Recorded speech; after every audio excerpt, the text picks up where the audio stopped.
துடைத்து அனைத்தும் அருள்வாய் அகிலாண்ட ஈஸ்வரி துணையாய் எழுந்து துயரம் துடைத்து அனைத்தும் அருள்வாய் அகிலாண்ட ஈஸ்வரி ஆதார சக்தி அம்மா அனைவரின் ஆதாரம் சக்தி அம்மா.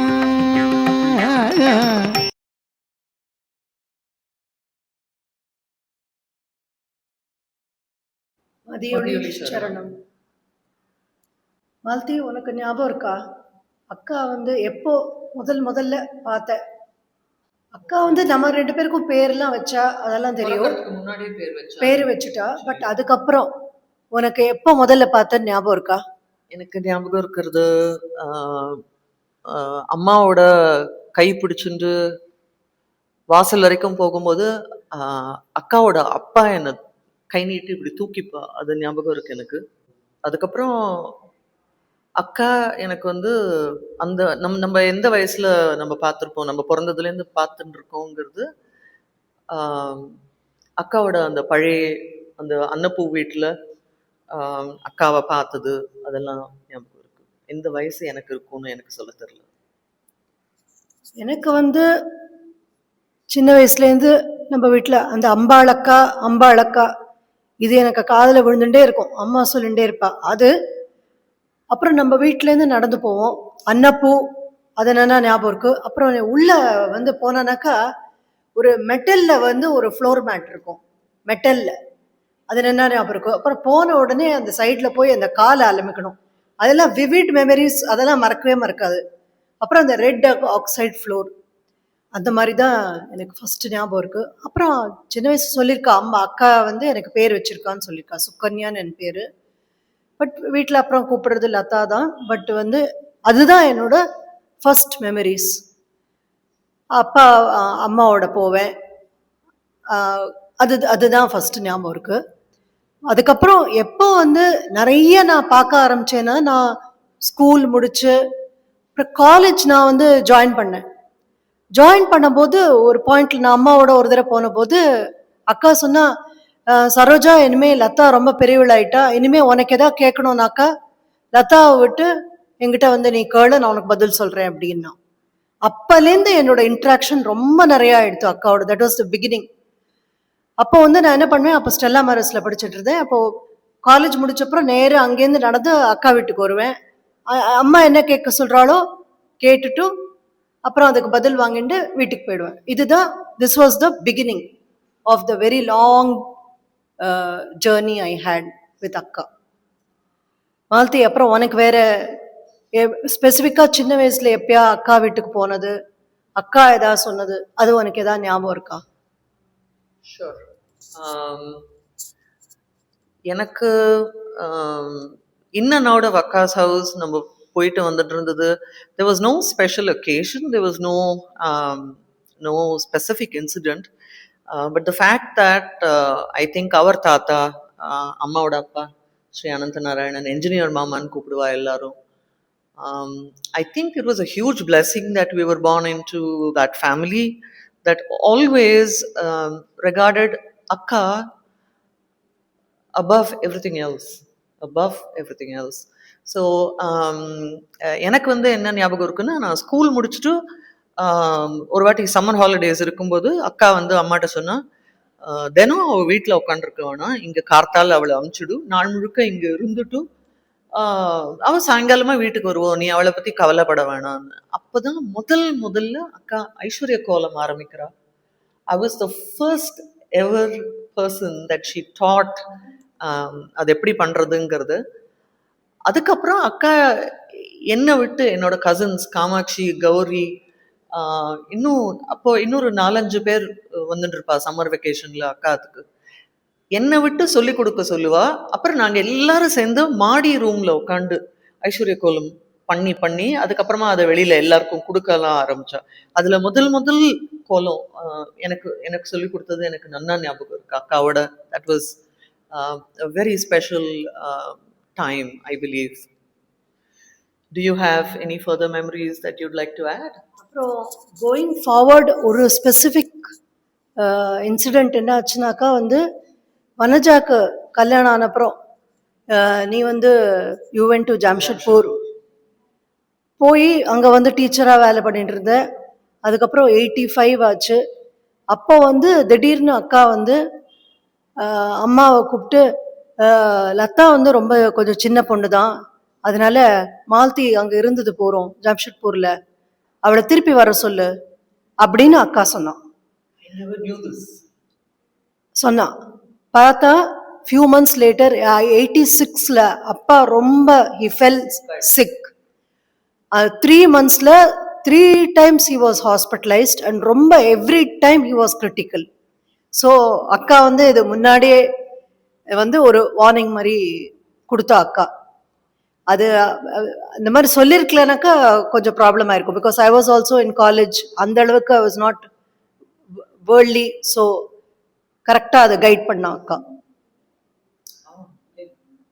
This was something I never knew. I mean, I'm coming to know about it as we're talking. ஆமாம், இது திஸ் இஸ் ஸ்பெசிஃபிக்காக எனக்கு அது நல்லா ஞாபகம் இருக்கு. அப்புறம் anything else you want to say? Sure. எனக்கு for me growing up with அக்கா ஒரு I've always been fearless. எனக்கு அக்காட்ட பேசணும்னா ஒரு தயக்கமே இருக்காது. மைண்டில் என்ன வந்தாலும் I would be able to ask her. எனக்கு வந்து அந்த சாஃப்டாக அந்த மாதிரிலாம் பண்ணவே தெரியாது. I have a lot of incidents where which have touched me, but the most important that I can think of in recent times was not really in recent, a decade ago, when I turned 50. No, I was going to turn 50. அப்போ ஒரு நாளைக்கு அக்காத்துக்கு போயிருக்கும்போது அக்கா சொன்னா, உன்னோட 50th பர்த்டேக்கு நான் ஊரில் இருக்க மாட்டேன், so I'm gonna make you a promise today. உன்னோட 51st birthday we will celebrate together, we will spend the entire day together. அப்போ நான் நினச்சிருந்தது, அடுத்த வருஷம் தானே, எப்படி ஞாபகம் இருக்க போகிறது அக்காவுக்கு, இது I don't know how it's gonna happen. But for whatever it is, அக்கா என்கிட்ட அது சொன்னா. So I was really floating. I was very, very happy. And I just got back home. The day before my 51st birthday, the day before, I get a call from Kamakshi Sundaram to say, நாளைக்கு கார்த்தால 7 மணிக்கு அக்கா வந்துரு சொன்னா. I said, full day இருக்கிற மாதிரி வர சொன்னோம். One, I did not realize akka would remember my birthday. And for what? And then when she said 7 o'clock, I got another call again to say, கார்த்தால வரும்போது நம்ம மெடிக்கல் ஃபவுண்டேஷனுக்கு வந்துடு, அங்கே ஏதோ ஒரு ப்ரோக்ராம் இருக்கு, அங்கேருந்து அதுக்கப்புறம் வந்து அம்மாட்ட சொல்லிட்டு வந்துடும், ராத்திரி எவ்வளோ லேட் ஆனாலும் நீ என்னோட தான் இருக்க போகிற, அதனால அதை பற்றி கவலைப்பட வேணும். I still have every moment, every minute of that day etched in my memory, because from 7 in the morning, from my breakfast at home to my lunch with her, I told her I would eat after her. She said, no, you will sit and eat with me. And then she gave me her plate with orva சாப்பாடு, அதை எனக்கு கொடுத்தா. அன்னைக்கு நாள் முழுக்க என்னோட மத்தியானம் rest எடுத்துக்கும் போது கூட என்னை அங்கே வந்து உட்காந்துருக்க சொன்னா ரூமில். ஷி கிஃப்டட் மீ ஒரு ரிங் எனக்கு கொடுத்தா. அதுக்கப்புறம் அன்னைக்கு ஒரு நாள் முழுக்க அன்னைக்கு வந்து நான் வந்து ஒரு நவரத்ன மாலை ஒன்று நான் வாங்கியிருந்தேன். அதை சொன்னா என்கிட்ட, அதை பற்றி she knew about it. She said, அது நீ கார்த்தால வரும்போது அதை போட்டுன்னு வந்துடும். She wore it from 7:30 in the morning. She wore it all day. And at about 4 o'clock she said, இங்கே வீட்லேயே இருந்துருந்தா போறவா வரவா யாராவது வந்து எதுவாவது பேசுவா, நம்ம டைவர்ட் ஆகிடுவோம், அப்புறம் நான் உன்னோட இருக்கிறது நீ எக்ஸ்பீரியன்ஸ் பண்ண மாட்டேன், நம்மளாம் சேர்ந்து ஒரு சினிமாவுக்கு போகலாம். சரிக்கா போகலாம், எனக்கும் சினிமாவுக்கும் சம்மந்தமே கிடையாது, நான் எனக்கு பொறுமையே கிடையாது. சரியா, okay. Then she asked Ravindran Mama to call Soundarya, and you won't believe the movie we went to. We went to OK Kanmani. சத்யம் தியேட்டரில் லாஸ்ட் ரோ சீட்ஸ், நான் என் பக்கத்தில் அக்கா பக்கத்தில் ஜெயஸ்ரீ அந்த பக்கம், தென் காமாட்சி மாமி, தென் ரவீந்திரன் மாமா.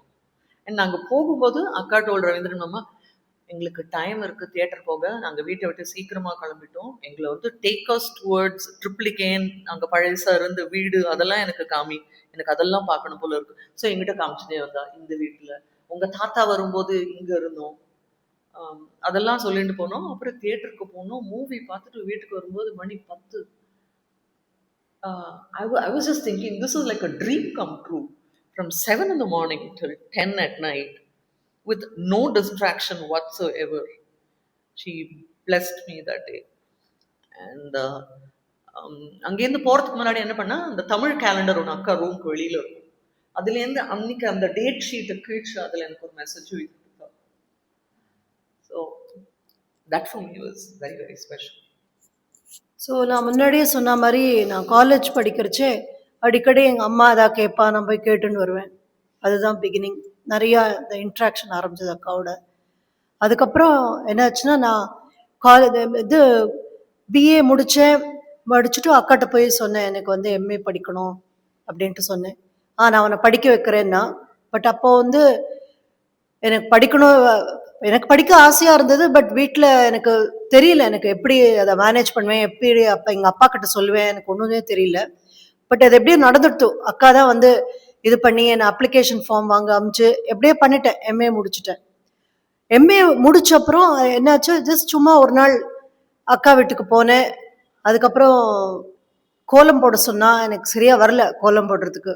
அதுக்கப்புறம் அக்காவோட அம்மா சொன்ன, அந்த மாதிரி நீ வீட்டில் தினமும் ப்ராக்டிஸ் பண்ணு, கோலம் ப்ராக்டிஸ் பண்ணிட்டு நீ வந்து ஒரு நாள் இங்கே வந்து போடுற அப்படின்னா.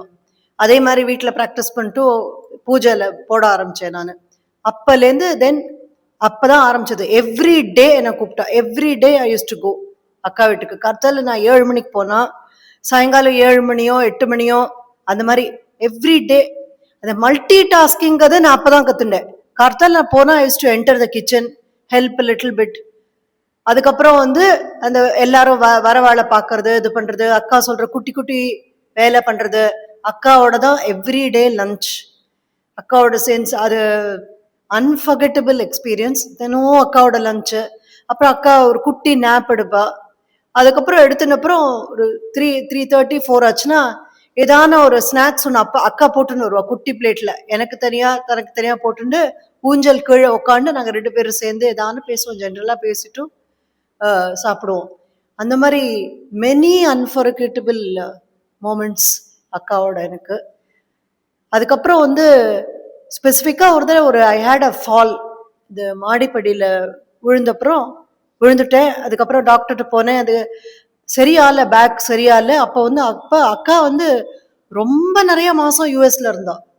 அப்போ வந்து என்ன பண்ணுறதுன்னு தெரியல, இது சரியே ஆல. அப்போ வந்து ஒரு பர்டிகுலர் டாக்டர் ஒருத்தர் இருந்தார், ஒரு ஆர்த்தோ, காளியப்பா ஹாஸ்பிட்டலில். ஸோ ஐ வாஸ் திங்கிங், சரி அவர்கிட்ட தான் போடுமோ என்னமோ அப்படின்னு நினச்சிட்டேன். சரி நெக்ஸ்ட் டே நாளைக்கு அப்பாயின்மெண்ட் வாங்கிட்டு அந்த டாக்டர்கிட்டயே போகலாம். கரெக்டாக அன்றைக்கி ராத்திரி எனக்கு ட்ரீமில் வந்த அக்கா, அந்த டாக்டர்கிட்ட போகாத அப்படின்னு சொன்னான். ரீசன்லாம் கொடுக்கல, ஆனால் அந்த டாக்டர்கிட்ட நீ போகாத அப்படின்னா. ஸோ அக்கா வந்து ட்ரீமில் வந்து சொன்னது, ஐ டுக் இட். நான் நேரம் வந்து தான் சொன்ன மாதிரி. அப்புறம் நான் போவே இல்லை, அந்த டாக்டர்கிட்ட போவே இல்லை. அந்த மாதிரி கான்ஸ்டன்ட்லி இந்த மாதிரி ஏதோ ஒன்று அப்பப்போ ஏதோ ஒரு ட்ரீமில் வந்து சொல்கிறது, அந்த மாதிரி நிறைய எனக்கு கைட் பண்ணியிருக்கா. இப்போவும் வருவா ட்ரீமில் வந்து.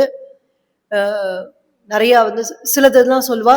ஆஸ் ரீசன்ட் ஆஸ் இப்போ 2021 கோவிட் நடந்துட்டு. அப்போ நிறையா, அப்போ 21 வந்து ஒரு தடவை நான் கொஞ்சம் means I was little anxious about Covid, like everybody, nothing more. But இருந்தது அந்த மாதிரி ஆங்ஸைட்டி. அப்போ ஒரு நாள் வந்து ட்ரீமில் வந்து அக்கா வந்து சொன்னான், எந்த வருஷத்தை வந்து கூட்டினாக்கா 7 வருமோ அந்த வருஷத்துல தான் கோவிட் கம்ப்ளீட்டாக போகும்னா. So that was 2023. 2 + 2 4, 4 + 3 7. So I have one more incident to share. Malathi சொன்னப்புறம் then I will continue. Well, taking back to, நான் கொஞ்சம் மாற்றி பேசுகிறேன். இந்த சென்ஸ், எனக்கு கோர்வையாக சின்ன வயசுலேருந்து இன்சிடென்ட்ஸ் அப்படி வரமாட்டேங்கிறது. அவள் கோலம் போடுறதுன்னு சொல்கிறதுனால எனக்கு ஞாபகம் வந்தது. என்னை எப்போவுமே அக்கா வீட்டு நான் உள்ள நுழைஞ்ச உடனே மாமி என்கிட்ட சொல்லுவா, முதல்ல போய் பூஜை ரூமை க்ளீன் பண்ணி அங்கே கோலம் போட்டு எல்லாம் பண்ணி, எனக்கு கோலம் போடுறது ரொம்ப பிடிக்கும் அப்போல்லாம். ஸோ போன உடனே அந்த வேலையை தான் பண்ணுவேன். எனக்கு நல்லா ஞாபகம் இருக்கு, அந்த பூஜை ரூம்ல மண்டபத்தோட லெஃப்ட்ல அன்னப்பூல நம்ம தாத்தாவோட போட்டோ, பெரியவாளோட அந்த போட்டோவை நானும் இன்னும் தேடிட்டேன், எனக்கு அது கிடைக்கவே இல்லை. தாத்தா பெரியவா கிட்ட நின்றுட்டு இருப்பா மடத்துல, அந்த photo left side of the mandapam இருக்கும். வெல், அது அது அது ஒரு மெமரி, அந்த கோலம் போடுறது. And the other thing that I would remember is when Lata was going to have a baby and Amma had gone to Muscat when we were in Alvarpet. அப்போ ஒரு நாளைக்கு நான் தனியா இருந்தேன் ஆத்துல. என்னன்னு தெரியாது, எங்க அம்மா அன்னைக்கு தான் மஸ்கட்டுக்கு கிளம்பியிருக்கா கார்த்தால. அன்னைக்கு நான் ஆஃபீஸ்க்கு லீவ். ஆத்துக்கு வந்தேன். அண்ட் அப்போ Rekha bhabhi was living in very close to our place in the same building. She just came, rang the bell outside and told me, அக்கா உன்னை ஆத்துக்கு வர சொன்னா, இப்பவே வந்துட சொன்னா உன்னை அப்படின்னு சொல்லிட்டு நான் கிளம்பி போயிட்டேன். ஐ don't know whether you still remember this. நான் அக்கா ஆத்துக்கு போயிட்டு சாயங்காலம் 7 மணிக்கு நான் திருப்பி வரேன். ஆத்துல வந்து காலிங் பெல் எரிஞ்சு அது கீழே விழுந்து, அந்த குஷன்லாம் எரிஞ்சு சோஃபால விழுந்து. So there was actually an incident, a fire accident in the house. Akka probably did not want me to be there at that time. So she called me home and by 7 o'clock she said, irritated நீ இப்போ கிளம்பு, ஒன்றும் problem இல்லை, நான் வீட்டுக்கு போய் பார்க்குறேன் அதெல்லாம் எரிஞ்சு அடங்கி எல்லாம் ஆயிருந்தது. அதுக்கப்புறம் நான் திருப்பி அக்காத்துக்கு போய் சொன்னேன், இந்த மாதிரி ஆயிருந்ததுன்னு. தெரியுமே அப்படின்ட்டு. So I remember that when you were pregnant. So you started with fire. அந்த ஃபயர் ஞாபகம் வந்தது. அக்கா வீட்டில் ஒரு ஃபயர் ஆக்சிடென்ட் ஆச்சு, எல்லாருக்கும் தெரியும். ஃபயர் ஆக்சிடென்ட் ஆச்சு. அதுக்கப்புறம் வந்து ஒரு தடவை அம்மாவோட போனபோது அக்கா வந்து சொன்னா, அந்த ஃபயர் ஆக்சிடெண்ட்டில் நிறைய அக்காவுக்கு நிறைய லாஸ் ஆகிடுது, நிறைய எரிஞ்சு போயிடுது துணிமணி அது இது. பட் சொல்லியிருந்தா, ஒரே ஒரு சிவப்புக்கல் மூக்குத்தி ஒன்று இருந்தது, அது மட்டும் வந்து எரியலை. அது வந்து தாத்தா அனந்தநாராயணன் தாத்தா வந்து அக்காவுக்கு வாங்கி கொடுத்தது, அது மட்டும் எரியலைன்னு அது ஸ்பெசிஃபிக்கா அக்கா மென்ஷன் பண்ணான். அந்த மாதிரி மற்றதெல்லாம் எரிஞ்சு போயிடுது, அது மட்டும் எரியலைன்னு. அது ஃபயர்னு சொன்னோடனே ஐ saw the connection. I wanted to tell that. அதுக்கப்புறம் வந்து அகெயின் நான் குரோனாலஜிக்கலாக நான் சொல்லலை. இப்போ எனக்கு வந்து கல்யாணம் நிச்சயம் ஆயிடுத்து. ஏப்ரலில் கல்யாணம். ஏப்ரல் மாதத்துலேயே ஒரு தடவை நான் அதான் கல்யாணம் ஆகிற வரைக்கும் ஆல்மோஸ்ட் எவ்ரிடே நான் அக்கா வீட்டுக்கு போயிட்டுருப்பேன். அந்த மாதிரி போன போது ஆஸ் யூஷுவல் ஒரு ஆயுஷம் யாருக்கோ நடந்தது, குழந்தைக்கு நடந்தது. அந்த லஞ்ச் வந்தது வீட்டுக்கு. அப்போது அக்காவை நானும், வா என்னோட வந்து சாப்பிடு, இன்னைக்கு ஒரு ஆயுஷமோ நடந்திருக்கு, நம்ம 2 பேரும் சாப்பிடலாம், நீ ஒரு பையன் குழந்தை ஆயுஷமோ, அதனால கண்டிப்பாக உனக்கு ஒரு பிள்ளை குழந்தை பிறக்கும் அப்படின்னு சொன்னா அக்கா. I didn't think much of it. எனக்கு கல்யாணம் இனிமேதான் போகிறது, குழந்தை அதெல்லாம் நான் யோஜனையே பண்ணல. அந்த மாதிரி சொன்னான். அதுக்கப்புறம் எதுக்காக சொன்னான்னு எனக்கு அப்புறம் தான் தோணித்து. என்னோட ஃபர்ஸ்ட் குழந்தை வந்து பிறந்து 2 நாளில் போயிடுது. அதுக்கப்புறம் there was quite a long gap என்னோட 2வது குழந்தை பிறக்கிறதுக்கு, பிள்ளை குழந்தை பிறக்கிறதுக்கு. அதனால அது முன்னாடியே அது அஷூரன்ஸ் கொடுக்கணும்னு தான் அக்கா அந்த மாதிரி சொல்லியிருக்கா. அந்த மாதிரி கண்டிப்பாக உனக்கு ஒரு பிள்ளை குழந்தை இருக்கு. ஸோ அந்த மாதிரி எனக்கு கொஞ்சம் டவுனாக இருக்கிறச்சு அந்த வார்த்தை தான் திருப்பி நான் ரீப்ளை பண்ணிப்பேன் என்னோட மைண்டில். அது அப்புறம் I want to finish off with one very last incident. இப்போது அக்கா சித்தியாகிறதுக்கு ஒரு ஃபியூ இயர்ஸ் பேக் என்னாச்சு, கொஞ்சம் lot of worries and so many things were there. So அக்கா மஸ்கட்லேருந்து வந்திருந்தேன், அக்காவை பார்க்க போனேன். திடீர்னு அவுட் ஆஃப் த ப்ளூ சொன்னால், லதா நீ ஒரு நாள் முண்டக்கண்ணி அம்மன் கோவில் போயிட்டு வா அப்படின்னா. என்னைக்கு அதெல்லாம் ஒன்றும் சொல்லலை, நீ ஜஸ்ட் போயிட்டு வா அப்படின்னா. சரின்ட்டு my husband and also come, என் குழந்தைகள் எல்லாரும், நாங்கள் மாலத்தி கூட வந்தா, எல்லாரும் நாங்கள் போனோம் முண்டக்கண்ணியம்மன் கோவில். முண்டக்கண்ணியம்மன் கோவில் போனோம். இவள்லாம் ஃப்ரண்ட்டில் நான் போயிட்டா, நான் வந்து பின்னாடி போயின்ட்டுருக்கேன். அப்போ வந்து ஒரு வயசானவர் எங்கிட்ட வந்தார். அவர் வந்து எங்கள் அப்பாவோட ஹைட்டு, எங்கள் அப்பா மாதிரியே half shirt with a pocket அதே மாதிரி போட்டிருந்தார். எனக்கு அது தோணலை எனக்கு. ஜஸ்ட் அவர் வந்து என்கிட்ட வந்தார். பாருங்க அவள்லாம் அவங்க ஃப்ரண்ட்ல போறா, நீங்க அங்கதான் போங்க, உன்னோட குழந்தைலாம் நன்னா படிச்சு முன்னுக்கு வருவா அப்படின்னு சொல்லிட்டு அவர் போயிட்டார். எனக்கு முதல்ல புரியவே இல்லை, அவர் என்ன சொல்றாரு என்னன்னு எனக்கு புரியவே இல்லை. நான் வந்து இவாள்லாம் எங்க ஃப்ரண்ட்ல போயிட்டான்னு தேடிட்டு இருந்தேன். இவர் எங்கேருந்தோ வந்து இந்த மாதிரி சொல்லிட்டு அவர் போயிட்டார். எனக்கு புரியவே இல்லை என்னன்னு. சரின்ட்டு இட் டுக் சம் டைம். சரின்ட்டு நான் சுவாமியெல்லாம் பார்த்துட்டு வந்தப்புறம் திருப்பி அவரை வந்து அவர் சொன்ன உடனே அவரை நான் தேங்க் பண்ணல, ஒண்ணுமே நான் பண்ணல. அதுக்கப்புறம் திருப்பி சுத்தி வரைச்சே பார்த்தேன், அவர் இல்லவே இல்லை. ஸோ எனக்கு அது திடீர்னு பார்த்தானாக்கா எனக்கு புரிஞ்சது, எங்க அப்பா மாதிரியே ஃப்ரேம் போட்டிருந்தாரு, எங்க அப்பா மாதிரியே ஹைட்டு கம்ப்ளெக்ஷன் எல்லாம் இருந்தது. அதை என்ன பண்ணேன், அந்த ட்ரிப் நான் ஊருக்கு போறதுக்கு முன்னாடியே ஒரு தடவை அக்கா வீட்டுக்கு போனேன். போயிட்டு அக்கா நீங்க போக சொன்ன இடம் முண்டுகண்டேமன் கோவில், நான் போனேன். இந்த மாதிரி யாரோ ஒருத்தர் எங்க அப்பா மாதிரியே இருந்தார் பார்க்கறதுக்கு, வந்து இந்த மாதிரி சொல்லிட்டு போனார் என்கிட்ட அப்படின்னு. நான் எவ்வளவுதான் உங்ககிட்ட சொன்னாலும், உன் குழந்தை நன்னா இருப்பா நன்னா படிப்பா அப்படின்னாலும் உனக்கு உங்க அப்பா சொன்னா உனக்கு சந்தோஷமா இருக்கும் இல்லையா, அதனால்தான் நான் உன்னை கோவிலுக்கு போக சொன்னேன் அப்படின்னா. ஸோ எனக்கு அது புரிஞ்சுது, எங்க அப்பா தான் வந்து அவர் மூலமா வந்து என்கிட்ட சொன்னார். ஸோ இது ஜஸ்ட் நான் சொல்றது கொஞ்சம்தான். இன்னும் so many things are there. அக்கா நம்ம கூடயே இருக்கா, நம்ம இருக்கிறவருக்கும் அக்கா நம்மளோட இருக்கா. She is guiding us. நமக்கு ஏதாவது கேள்வி இருந்தா எப்படியோ நமக்கு யார் மூலமாவோ நமக்கு பதில் வந்துடும். அதனால I would like to conclude. Malti, any final thoughts?